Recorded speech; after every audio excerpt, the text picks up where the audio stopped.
Et non, mais c'est vrai, vous racontez quand vous avez fait des drames de votre vie, une force, un optimisme à toute épreuve. Vous avez une enfance incroyable. Vous racontez que le jour de votre naissance, vous êtes né sur la table de la cuisine.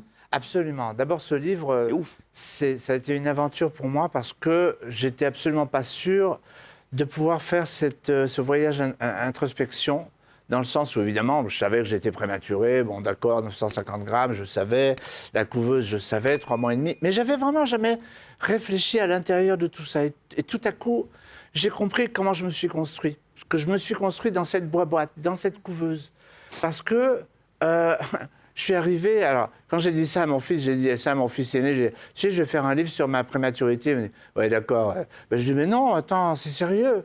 Il a quel âge votre fils Oh, il a 42 ans maintenant, ouais. Il les fait pas, mais quand même. Dieu bénisse. Et donc, quand j'ai débarqué dans cette boîte, on donnait pas cher de ma vie.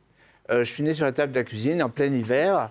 28 décembre, donc je dis ça pour mon anniversaire, si vous voulez m'offrir un truc, c'est Alors, c'est à cause d'une... Il y a plein de gens qui ne le savent pas, mais c'est à cause d'une erreur médicale que vous êtes devenu aveugle, c'est ce que vous dites dans le livre. Oui, c'est-à-dire que c'est une erreur et pas une erreur, ils ne savaient pas, ils ne savaient pas comment mieux faire, donc ils m'ont donné un dosage d'oxygène intense, c'est peut-être pour ça que je suis comme ça aussi, parce que je trouve que j'ai la banane, et ça a brûlé tous les nerfs optiques. C'est ouf. Et je devrais trouver ça dramatique, mais je ne trouve pas ça dramatique du tout, en fait, parce que ça m'a donné une autre forme de vision. Et ça m'a, en fait...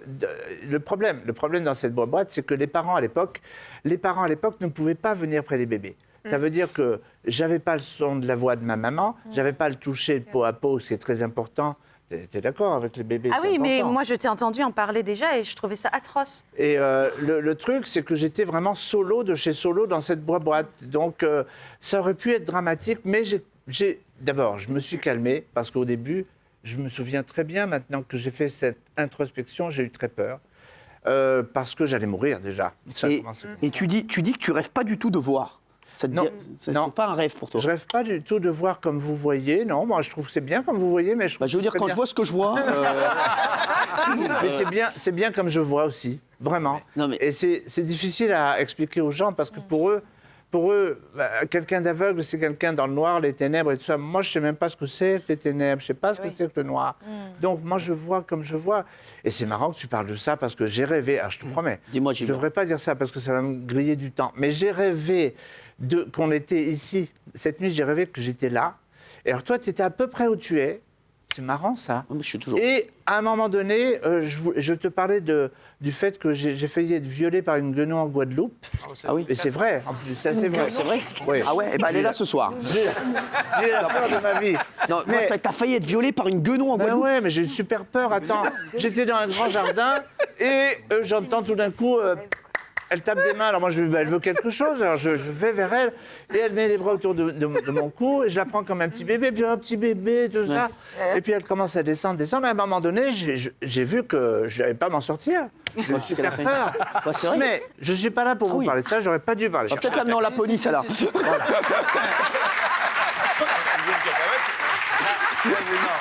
Aujourd'hui.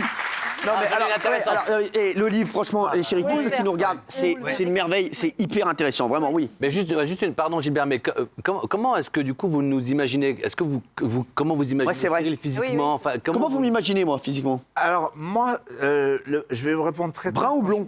Non, moi je pense pas comme ça. Ah ouais? Je pense pas à l'enveloppe, je pense à la lettre. Ah ouais. Je pense pas à l'enveloppe. C'est beau, ça. Bon, sauf pour les créatures féminines, je pense à l'enveloppe un peu. D'accord. Mais non, sérieusement, je pense pas à l'enveloppe. Je pense par contre, dans les voix, je vous réponds, vous venez de parler il n'y a pas longtemps. Ça, c'est Mathieu Delormeau. Oui, Mathieu. C'est l'animateur de Il avait Bouffe. reconnu, hein, il avait reconnu. Oui, le peignoir. Mais c'est le monsieur au peignoir, oui. Mais je pense à vous quand vous étiez petit garçon. Non, lui? Ah ouais, ça.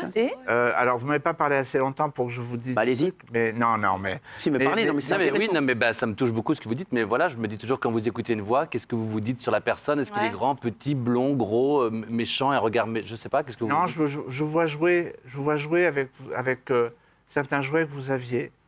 Quand j'étais... Et je devrais faire voyant, moi. Bah oui. C'est vrai, un voyant non-voyant, ça serait fort, non? Non, mais Gilbert,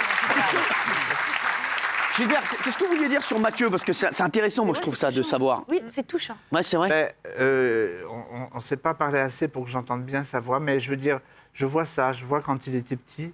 C'est en fait quelqu'un et solitaire, mais quand même qui avait envie de communiquer. C'était pas toujours évident, mais je devrais pas dire ça comme ça. Mais est-ce que vous pouvez savoir si la personne en face de vous, je parle pas que de moi, mais c'est quelqu'un de sincère, quelqu'un plutôt méchant, dont il faut se méfier, quelqu'un qui joue un rôle, qui est lui-même quand il vous parle? Ouais. Juste la de tout le monde. Bah non. J'aime bien voir, oui, dans les voix des gens, mais souvent je dis pas ce que je vois parce que je crois que Ah ouais, c'est vrai. Mais dans cette couveuse où j'étais, c'était la folie parce qu'il y avait des infirmières qui passaient et qui croyaient pas beaucoup en mes chances de survie. Alors moi, je devais en plus me calmer et puis y croire vraiment. En fait, ce que j'ai découvert, c'est que j'ai fait confiance à la vie. Ouais. Et elle, la vie, elle m'a fait confiance dans le sens où elle m'a dit, attends, accroche-toi, tu vois, ça va bien se passer finalement.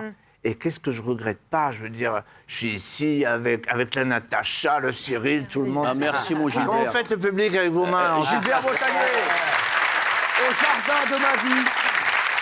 Magnifique livre.